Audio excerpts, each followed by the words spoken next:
వైఎస్ఆర్ కాంగ్రెస్ పార్టీలో కొన్ని జరిగిన అవమానాలు కానీ అలాంటిది ఎవరికి జరగకూడదని చెప్పని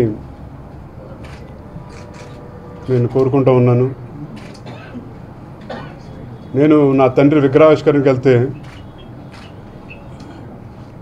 ఒకసారి అన్ని పార్టీల వాళ్ళు వస్తారు. వైఎస్ఆర్ కాంగ్రెస్ పార్టీ వాళ్ళు వస్తారు, జనసేన వాళ్ళు వస్తారు, తెలుగుదేశం వాళ్ళు వస్తారు. ఆయన అభిమానించేటప్పుడు ఎటువంటి పార్టీ ఇదని చెప్పని చూడరు. మా నాయకుడి కిందో లేదంటే మా మనిషి కిందో అని చెప్పని భావిస్తారు కాబట్టి అందరూ వస్తారు.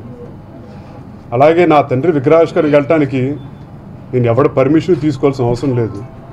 కానీ ఇక్కడ చెప్పకుండా విగ్రహావిష్కరణకి వెళ్ళినందుకు అభిమానంతో ఎవడైనా వేరే ఊర్లో భోజనాలు పెడితే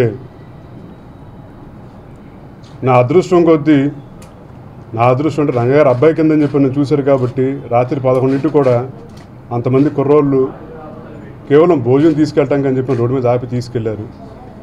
అది కూడా పొరపాటు అయిపోయింది.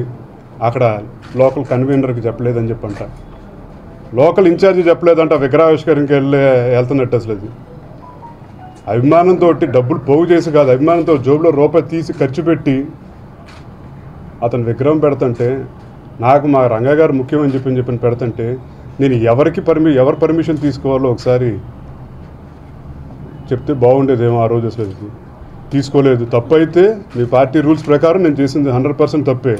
కానీ నా తండ్రి అభిమానుల్ని నేను సాటిస్ఫై చేయాలని చెప్పి అనుకున్నాను కాబట్టి నేను వెళ్ళానది. కొన్నిసార్లు వెళ్ళలేని పరిస్థితి. దానికి కూడా ఎవడు చెప్పి వెళ్ళావు నువ్వు, నీ ఇష్టమా, నీ ఇష్టం వచ్చినట్టు వెళ్ళిపోతే కుదురుతుందా, ఇది నా పార్టీ అని చెప్పంటే నా దగ్గర నిజంగా సమాధానం లేదు. ఎందుకంటే ఆయన